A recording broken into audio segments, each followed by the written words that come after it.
सभी साथियों को मेरा नमस्कार। स्वागत है आप सभी का आज 19 जुलाई के इंडियन एक्सप्रेस एनालिसिस में। Good evening everyone and welcome to today's Indian Express analysis. So let us begin without any delay. पहले पेज में सुप्रीम कोर्ट ने एनटीए को नीट का centre wise, district wise, city wise result निकालने के लिए कहा है। इसके अलावा दुर्घटना हुई है ट्रेन हादसों में। ट्रेन हादसों को कम करने की ज़रूरत है समय रहते गवर्नमेंट को। हम पढ़ेंगे अपने आर्टिकल्स की तरफ। बाकी अगर कोई खबर यहाँ पे मिस हो जाती है तो आप भी उसका अध्ययन कर सकते हैं। द डिजिटल रजिस्ट्री यूविन could be a game changer. It should lead to more expansive vaccination program. ये बेसिकली यूविन के बारे में है। Despite the challenges, India's universal immunization program is one of the major public health success stories globally. ये हमारा immunisation से संबंधित है, ठीक है ना।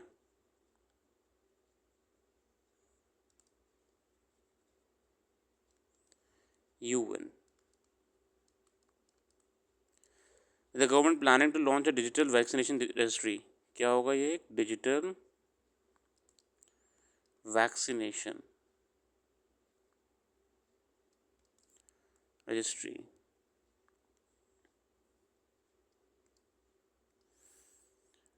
UN on August 15, the UIP is poised to be placed on a much surer footing. The portal will steer the inoculation 29 million pregnant women and 26 million infants actually against vaccine and preventable diseases. तो basically इस portal के माध्यम से जो pregnant women's हैं और जो young child हैं उनकी वैक्सीनेशन और उनकी हेल्थ केयर पे एक पूरा ट्रैक रखा जाएगा, ख्याल रखा जाएगा। Under the current system, inoculation data is recorded manually by ASHA workers and then collated in the state and national level registries. अभी क्या हो रहा था ना, वो ऑफलाइन रजिस्टर एंट्री वगैरह जो हमारी आशा बहनें होती हैं गांव-गांव जाके डेटा लाती हैं और स्वास्थ्य संबंधित सेवाएं प्रोवाइड कराती हैं ग्रामीण क्षेत्रों में, उनके माध्यम से हो रहा था। वो भी डिजिटल कर देंगे तभी हम मॉनिटरिंग सही से कर पाएंगे कि हमारी देश में vaccination programme, immunisation programme pregnant women और चिल्ड्रन के कैसे हैं। In 1978, India's first national immunization program against multiple diseases, expanded program for immunization comprised of 4 vaccines. तो 1978 में इससे पहले हम कर चुके हैं फर्स्ट नेशनल इम्यूनाइजेशन प्रोग्राम। उस समय 4 वैक्सीन्स थी उसमें, ठीक है ना। द यूआईपी वो टारगेट्स 12 डिजीजेस और यूआईपी अभी जो है हमारा ये बात कर रहा है लगभग 12 डिजीज़ को लेके। The national family health survey data shows close to 80% children in the 12 to 23 month age bracket have received recommended vaccines. और लगभग 12 से 23 महीने के बीच जितने बच्चे हैं उनको उनकी रिक्वायर्ड वैक्सीन्स प्रोवाइड करा दी गई हैं। WHO UNICEF data for last year indicate a minor drop in the percentage of child inoculated against diphtheria, tuberculosis and tetanus. Studies have also underlined that a section of India's migrant population gets left out of the UIP or does not receive timely jabs. Migrant workers को ये सुविधाएं नहीं मिल पाती क्योंकि ये हमेशा on the run होते हैं, कहीं ना कहीं काम करने के लिए बाहर होते हैं। During COVID, the CoWIN portal played a key role in the vaccine delivery. Another portal, the eWIN, has been tracking vaccine-related cold chain logistics since 2015. तो जो कोल्ड चेन लॉजिस्टिक्स है इन वैक्सीन के ट्रांसपोर्टेशन और इन वैक्सीन्स के ख्याल रखने के लिए वो मॉनिटरिंग होता है eWIN पोर्टल से। The country's impressive suite of digital delivery systems should pave the way for making UIP more expansive. There is a compelling case for including the HPV vaccine, for example, in the program.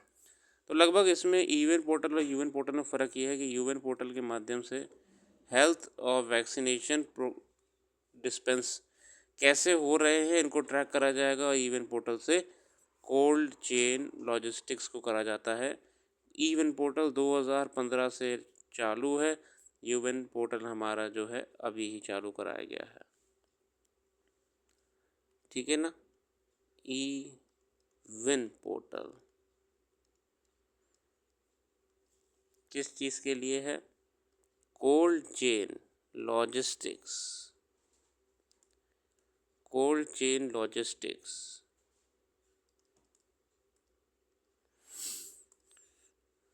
अगला article देखते हैं, disabling the disabled. ये article है GST on wheelchairs barriers braillers is discriminatory reinforces message of the inferiority. असल में अभी GST regime को लेके जो डिसेबल्ड लोग हैं, स्पेशली एबल्ड कम्युनिटी है, ये हमेशा बात करी गई है कि इनके जो भी प्रोडक्ट्स हैं, जो इनके कंजम्पशन के गुड्स हैं, इस पर जीएसटी वगैरह नहीं लगाना चाहिए। ये एक गलत सोशल वेलबींग में गलत मैसेज जा रहा है। Revenue policy makers in India have created such a regime which not just discriminates against the disabled but goes a step further and effectively penalizes them for being disabled. This comes as a surprise given Prime Minister Narendra Modi as being Divyang, which means divine in Hindi. The constitutional position concerning this brazen illegality is unambiguous. A tax regime which has the effect of penalizing movement and learning activities that able-bodied individuals do not pay any tax for outrightly fails to test a reasonableness. मतलब जो एक सही व्यक्ति काम करता है चलने फिरने का, जगह जगह पे जाने का, वो उस पर टैक्स नहीं दे रहा है ना, मगर उसी जगह पे चलने फिरने का जाने का टैक्स उस प्रोडक्ट पर लग रहा है जिसका इस्तेमाल वो डिसेबल्ड व्यक्ति करने वाला है। Let us take the case of wheelchair user who pays 5% GST for motorized wheelchair costing rupees 1 lakhs. If the life of wheelchair is taken to be 500 kilometers, the tax burden on the disabled user can be easily about rupees 10 per kilometer. Naturally, an able-bodied person would scoff at the nation of having to pay the government tax for every kilometer they walk. Similarly, a blind person today must absorb the tax burden of a braille publisher, which is an additional levy owing only to them being blind. Such a tax levied on goods used by people with disabilities for the movement and to acquire knowledge amounts to the most explicit and prescient form of discrimination possible. मतलब ये कोई तुक ही नहीं बनता है, आपके किन पर टैक्स लगा रहे हैं जो ऑलरेडी डिसेबल्ड हैं। The Supreme Court has in numerous occasions to test the constitutionality of a tax levied by the government in the landmark case Sakal Papers, Indian Express 1984 and Ashirwad Films 7. Our judges have consistently struck down any taxes or duty which have had the effect of even indirectly curtailing a fundamental right. मतलब पहले भी कई बार प्रयास करा गया है कि ऐसे कदम ना उठाए जाए जिस पे टैक्स लगाया जाए डिसेबल्ड लोगों के यूज़ करने वाले प्रोडक्ट्स के ऊपर। The tax imposed on disability aids is no different. It has effect of perpetuating negative stereotypes against those who are disabled by expressively penalizing their disability as against their able-bodied counterparts who bear no such tax burden for performing the most basic of tasks, walking and reading. In 24, such a tax regime must be no longer remain on the books even when tested on the anvil of Article 15. तो ये उम्मीद करी जा रही है कि ऐसा ना ही करा जाए।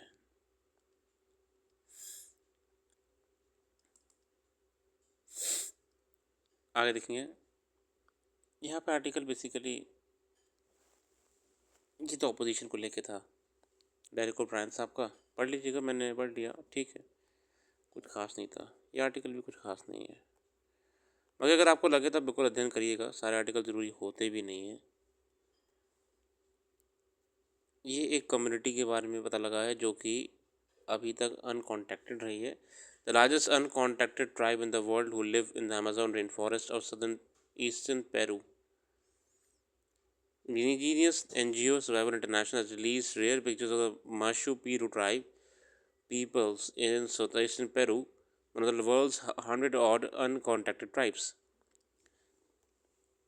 ये वहाँ पे पाए गए हैं, ठीक है, अभी तक कोई कॉन्टैक्ट इनसे नहीं हुआ है। इनकी अगर हम कितनी पॉपुलेशन है तो लगभग 750 लगाई गई है। These nomadic hunter-gatherers live in the Amazon jungles of the Madre Dios region. Peru's government has forbidden all contact with the Machu Picchu, fearing the spread of disease among the population to which is no immunity. मतलब इन लोग को ना, जो भी आपके tribal लोग होते हैं वो हमारे मॉडर्न डिजीज़ से बिल्कुल परे होते हैं। अगर किसी प्रकार का कॉन्टैक्ट इस कम्युनिटी से हो जाता है एक मॉडर्न वर्ल्ड के व्यक्ति का, तो ये डर रहता है कि वायरसेस वगैरह से इन्फेक्ट कर सकते हैं उन्हें भी, जिसमें इम्यून हम लोग हो चुके हैं मगर वो नहीं। Logging in the forests in 2002, the Mare Dios in the territorial reserve was created to protect the territory of the Mashu Piru, but large parts of the traditional ground lie outside the reserve. Swaths of land have since been sold off as logging concessions, giving the companies the right to fell evergreen forests for timber and other produce. The most prominent logging community company, Canaris Taumanu, has been allotted 33,000 hectares to extract cedar and mahogany. मतलब वहाँ पे पेड़ काटने के लिए tenders वगैरह दिए हुए हैं कंपनीज को, ठीक है। During the Peru's rubber boom in the 1980s, the Masho Piru were among the tribes who were forcibly displaced. और जब रबर प्रोडक्शन बहुत ज़्यादा बढ़ रहा था तो उस समय इस ट्राइब को नुकसान उठाना पड़ा था। The survivors moved further upstream on the Manu River, where the Pashu Piru have lived in isolation ever since. तो ये भी एक और मैसेज इसमें निकल के आता है कि for the sake of development, for the sake of production, we are disturbing their habitat. The indigenous communities, the tribal communities. We need to save the tribal communities.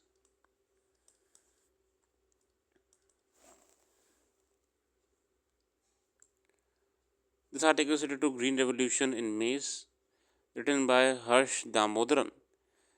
The Green Revolution saw India became self-sufficient, as we all know that, if not surplus, in wheat and rice. हमने wheat और rice में बहुत अच्छा production कर लिया था. This was thanks to high-yielding variety seeds,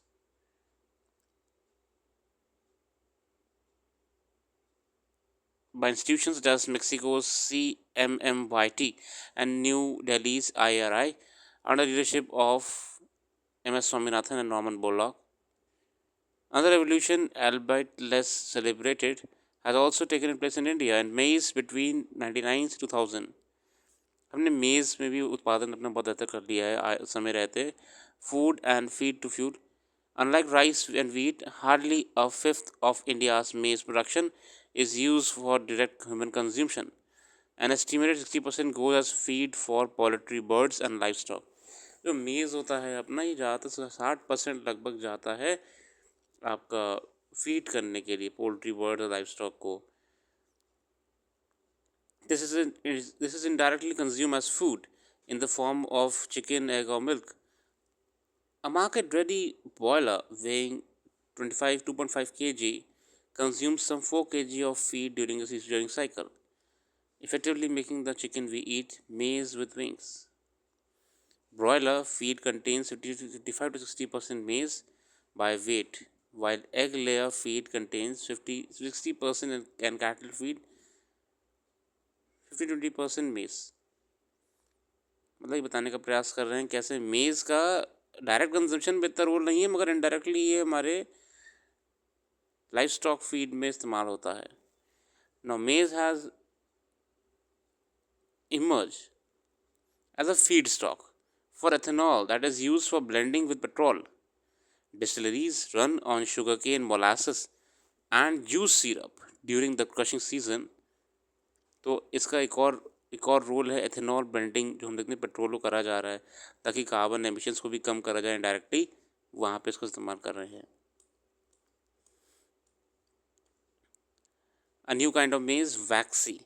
IRI has bred India's first Waxy maize. ये नया एक वैरायटी है वैक्सी. कभी आपके सामने कोई प्रश्न आ जाए तो आप वैक्सी को समझ जाइएगा, ये मेज़ की वैरायटी है ना कि कोई वैक्स की.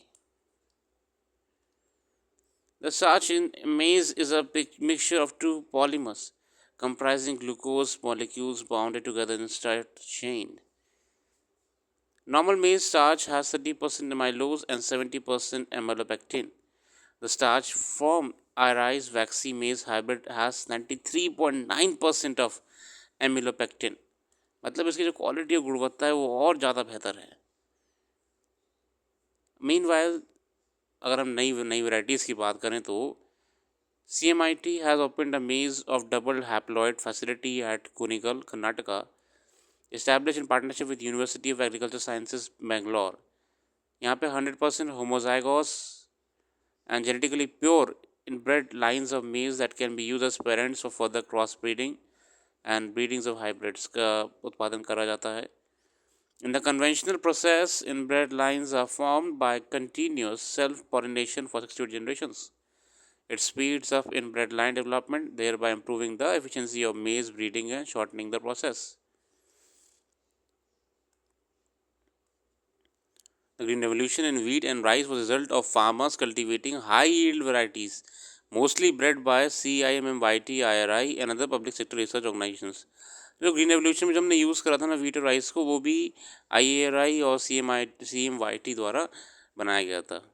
Being self-pollinating plants, their flowers contain both female and male reproductive organs.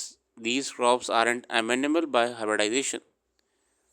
तो ये ओवरऑल बताने का प्रयास करा जा रहा है कि कैसे मेज़ उत्पादन को बढ़ाया गया है समय रहते और नई वैरायटीज़ के माध्यम से जो इसका यूज़ वेरियस सेक्टर्स में हो रहा है बेहतर तरीके से पॉसिबल हो पा रहा है. इस ग्राफ को भी अगर हम देखें तो ऑल इंडिया मेज़ प्रोडक्शन 35 का मार्क अचीव कर चुका है, मिलियन टन्स. Remarkable progress. इसके अलावा कुछ खास नहीं है. बाकी जो भी करंट अफेयर्स यहाँ पे अगर मिस हो गई होगी तो हमने वो अपनी वेबसाइट पे कवर कर दी है. आप बिल्कुल वहाँ पे जाके विज़िट कर सकते हैं. डिटेल में बताया हुआ है. ऐसी कोई समस्या वहाँ पे आएगी भी नहीं. समस्या तो यहाँ पे भी नहीं आएगी. अच्छी तरह रखते हैं. अपना कीमती समय देने के लिए बहुत बहुत धन्यवाद. आपका दिन शुभ हो. बाकी ये एनालिसिस सिर्फ एक अंडरस्टैंडिंग के लिए. अखबार का अध्ययन आप खुद ही करने का प्रयास करिए. हमारा पर्पस ये है कि आपको हम एक ओवरव्यू दे पाएँ ताकि आपके मन से जो अखबार पढ़ने का डर है वो निकल जाए. क्योंकि दिक्कत ये हो रही है कि छात्र अखबार ही नहीं खोल पा रहे हैं, जो कि पढ़ें कहीं समझ में नहीं आता है, क्या पॉइंट्स निकालें.